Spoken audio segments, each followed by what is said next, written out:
Hey guys, welcome to the Blue Bridge and my preview for our upcoming game against Brighton. Can we beat our nemesis?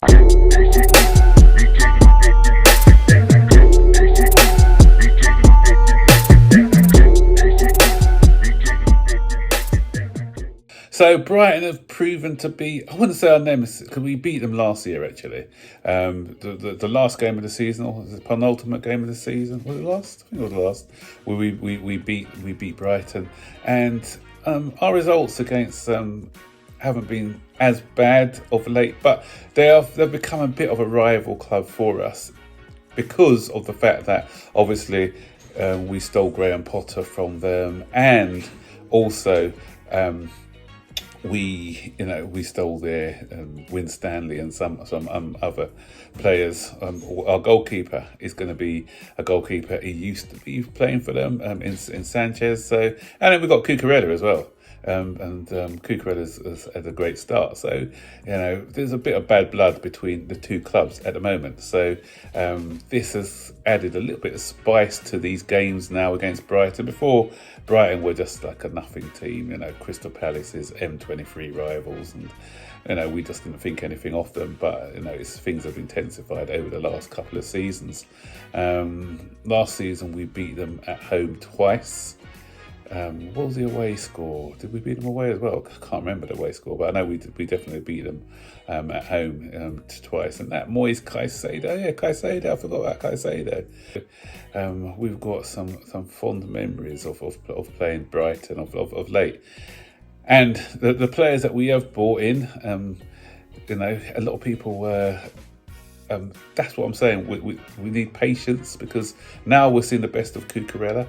I still think, defensively needs a little bit more improvement, but he is somebody who's selfless for the team. It was interesting hearing what Maresca was saying to him about him today, how he works for the team, he's selfless, and he does a lot of talking as well. So these sort of things go unnoticed. We're asking for leaders, we're calling for leaders, and maybe we found another player who can be one of our leaders.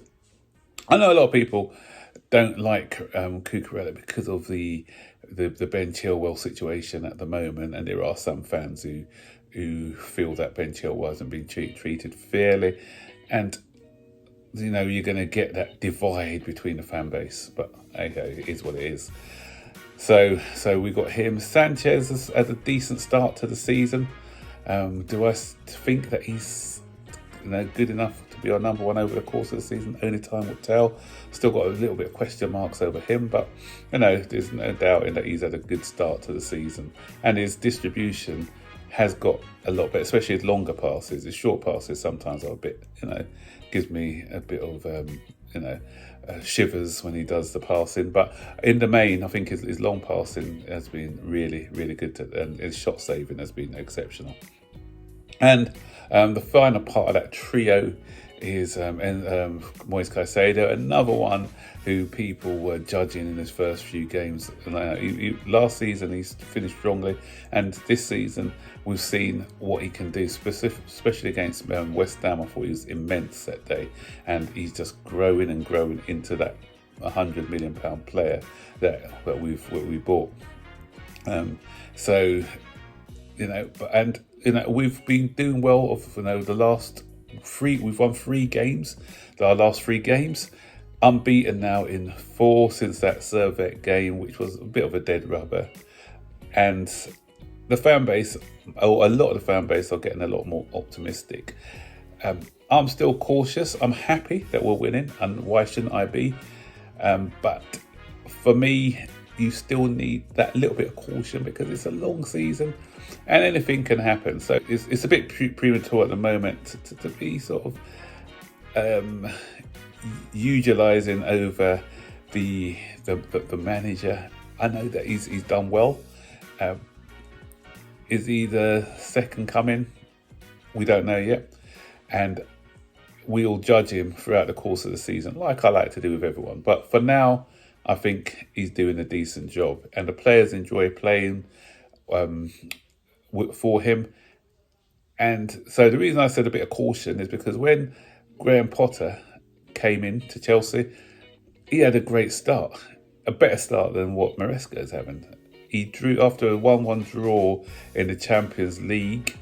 I think we went on a run of 5 wins in a trot, including two victories over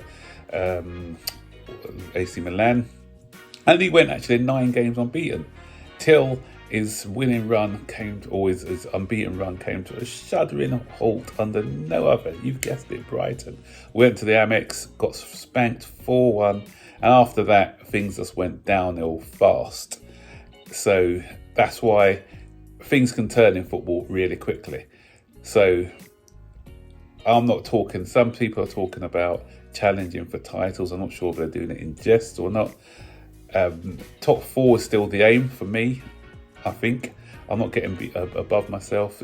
And the fact is that we've got a fit squad, and that's another good thing. Lavia's back, so that's great. So it's good to have Romeo Lavia back to add even more depth to the side that we've got at the moment. And the only one who's not fit is Reece James. When is he ever fit?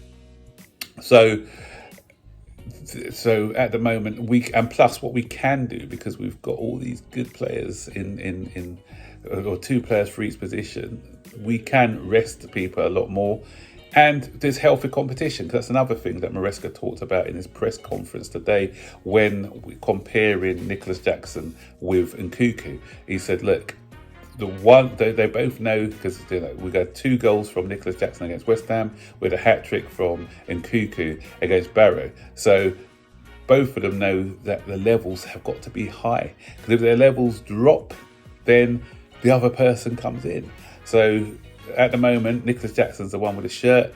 If he goes 2 or 3 games underperforming, then Nicholas Jackson's just breathing down his neck, ready. And that's what healthy competition does. I think last season, because of all the injuries, when you looked at our bench last season, you had the likes of Washington on there, Matos was on there, and so you had Golding.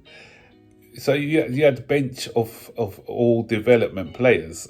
So there wasn't any competition for those who were underperforming, because basically 11, 12 players, they sort of pick themselves. So now we got players who can drive people on, because Sancho, if he doesn't perform, then you got either Mudryk comes on that side, or you can even have Nkunku playing that side. Or if Madueke's levels drop, then Pedro's waiting in the wings.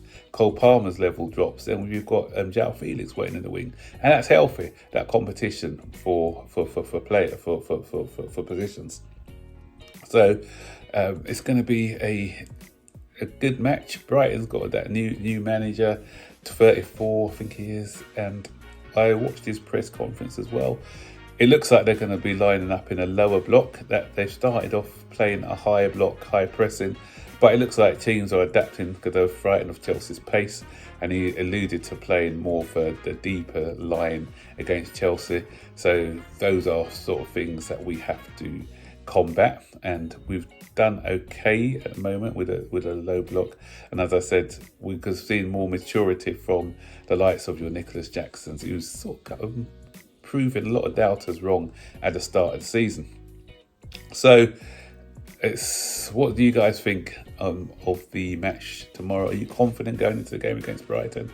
Do you feel that we're going to get a decent victory, or are you a bit cautious? Do you think it's going to be a bit sticky? Stick your comments in the section below.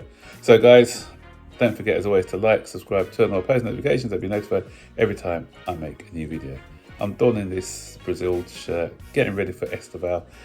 Really good, exciting prospect, and he's just setting the Brazilian league alight at the moment, coming to us next season.